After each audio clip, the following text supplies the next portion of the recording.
Now once you built an hospital as a business, now suddenly you want it to be a service center. How do they do it?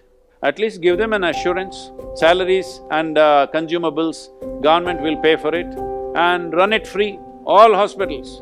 3 to 6 months, no profit. Then it's important we think through the whole problem, not ad hoc saying this and that.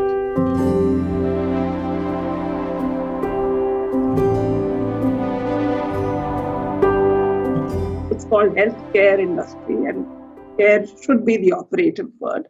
But it seems that even in this crisis, it's largely driven by sort of opportunistic profits rather than providing the care. Do you see this changing in the next few decades, where it moves from wealth creation goals to wellness creation goals? See, we must understand this, that once we take a fundamental wrong step, after that, we can only take more wrong steps because once we take a wrong direction. When I say wrong direction, let me take you back culturally in this country. In this country or in this culture, we always believed there are three things which should never be commercialized: health, education and spiritual process. These three things should never be commercialized. So if they should not be commercialized, what happened in the past was, the kings who were there always made sure there is enough for the doctors, for the teachers and for the spiritual transmission. There was always enough substance depending upon the wealth of the nation. Accordingly, certain largesse were always given to them so that they don't have to fend for themselves. They don't have to think about where is my bread, how do I earn, what do I do. So that was taken care of. Well, those times are over, you cannot talk about that anymore because we have moved into a market economy. Market economy means everybody has to do something to feed themselves and the people around them and whatever. So to what extent are you going to do is the question. So coming to that question, now we have taken to Western form of medicine, which is phenomenally capital, essential business. You want to set up a hospital, MRI machine means we import it from somebody, some other country, this machine, that machine. From what I know, because I've visited some of the machine manufacturing, the medical equipment manufacturing companies in United States, everything is priced 500% more than the cost. That's how it is priced. Because there everything is insurance. I must tell you this example. An American citizen came here to our yoga center. He was a ex-B-52 bomber pilot and he was in his late 60s. And when he was here, he had a heart attack and we took him to the local hospital and an open heart surgery was needed. Then we got the surgery done because it was emergency, we got it done. Then he wanted to call his insurance. When he called the insurance, he said, this cost him about 2 lakhs or something at that time. So 2 lakhs was approximately, in those days, about $4,000. Today it's much less, but around $4,000. He said, this is the bill and I want to know the procedure because I've paid in India and how to manage this. So those guys said, that's okay, you can get the surgery done there, no problem. Okay, that is for the diagnosis, but how much is the surgery? He said, no, this is for surgery. They wouldn't believe, because this would cost $25,000 to $50,000 in United States, but here it costs $4,000. Have we made use of that? No. Anyway, we went into Western medicine. Did we really make use of that? We could have made India the hospital for the world, then we would have had really top-class arrangement so that our citizens also could enjoy that. We've not done that, we've done it in a small way because there are too many impediments for even healthcare industry to grow seamlessly, too many. But having said that, now between profit and profiteering is what you're talking, am I right? Yes. Between profit and profiteering. So we need to understand this. Now once you built an hospital as a business, We must understand essentially, legally it's a business. Now suddenly you want it to be a service center. How do they do it? Right now this is happening, I'm telling you our own plight right now. We have schools in rural India where schools are run with all, scholarship for almost 80% of the students are under scholarship, where people have been contributing from all over the world. But now there are no contributions because of this virus thing, there are hardly any contributions. But now the government passes a law. You cannot reduce the salary for teachers, you must pay the salary. No school, no fee, no contribution, but you must pay full salary. How do you pay?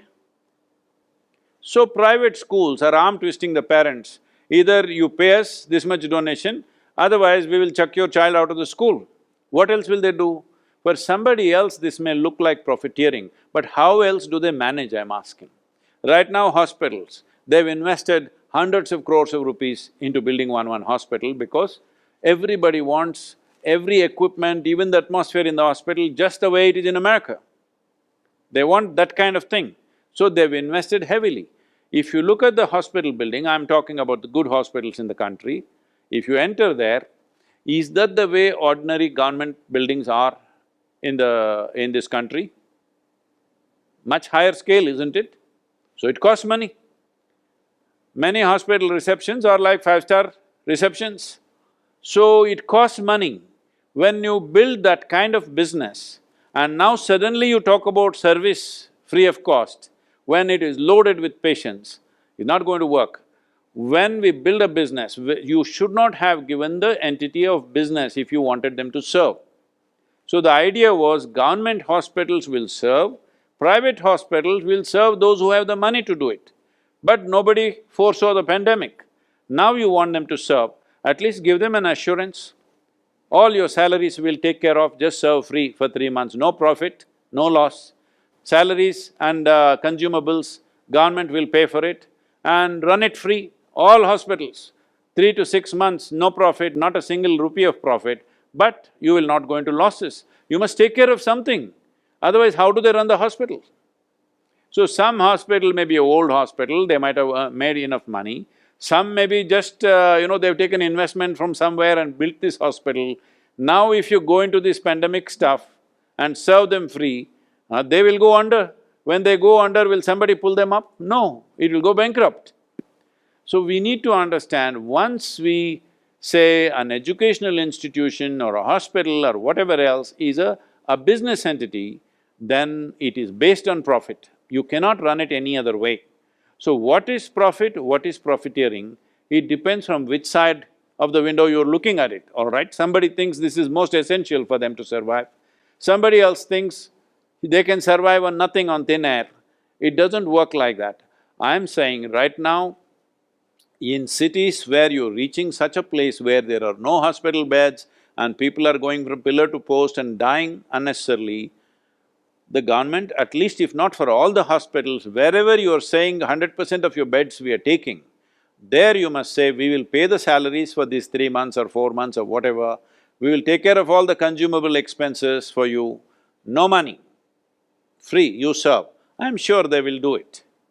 But if you just don't give any assurance and you say you serve because whenever there's political pressure you say something, that's not going to work, because it's a business, they have to run it.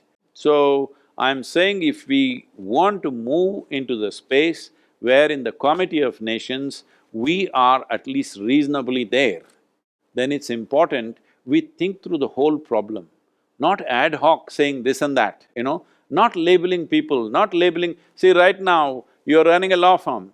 This COVID time, if I come with a case, well, I'll have to pay. Maybe I can beg you, please give me a discount. That's all I can do. I cannot say I won't pay because you have to run your institution. So in every profession this problem is there. So when such a problem is there, more holistic looking is needed. But the simple solution for all this is, in India, we have health solutions of our own. For various chronic ailments, we have to bring this. We are going in the American system of healthcare. We need to understand American system of healthcare is worth 3.2 trillion per year, all right?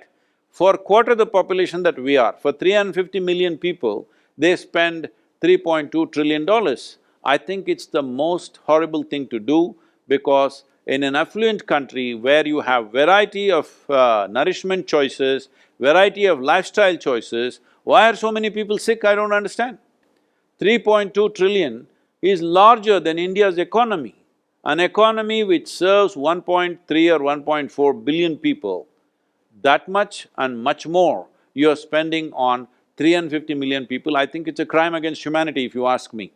It is a crime against humanity that for every small thing you're spending money like this when so many people are barely nourished. Nearly 30% of India's population is malnourished, when this is the condition. So the important thing is, we need to invest in villages. We have traditional systems of medicine. Every day you don't have to run to doctor for small things. When something big, a surgery or something is needed, you go to the allopathic doctor. Otherwise, daily thing we can take care of within our own systems. We must make yogic practices compulsory. If you don't like yoga, you must run somewhere. If you you must swim, you must run, you must do something. You don't do anything, you sit like a potato and you want the healthcare system to take care of you. This is not going to happen. Health is individual business. When illness comes, we'll go to doctor. But health is our business. First thing is, make the population understand this from a young age. You being healthy is your business, it's not your doctor's business or government's business. Health is your business. This itself has not sunk into people's minds. We need to sink this in. If we don't do this, don't think we'll have a healthy nation. As I'm giving you the example of America, with a choice of nourishment and choice of lifestyle, why are so many people sick? When you have such choice of nourishment and lifestyle, it should be very easy to be healthy, isn't it? But no, you choose all the wrong things and you expect the government or the insurance or the company to take care of you, and that's going to cost. Can you afford? If you go by American standards, do you really believe, does anybody in this country believe, because we are building infrastructure like this, do you believe someday for this 1.3 billion people, you will give health care like United States? That means you need $12 trillion just for health care.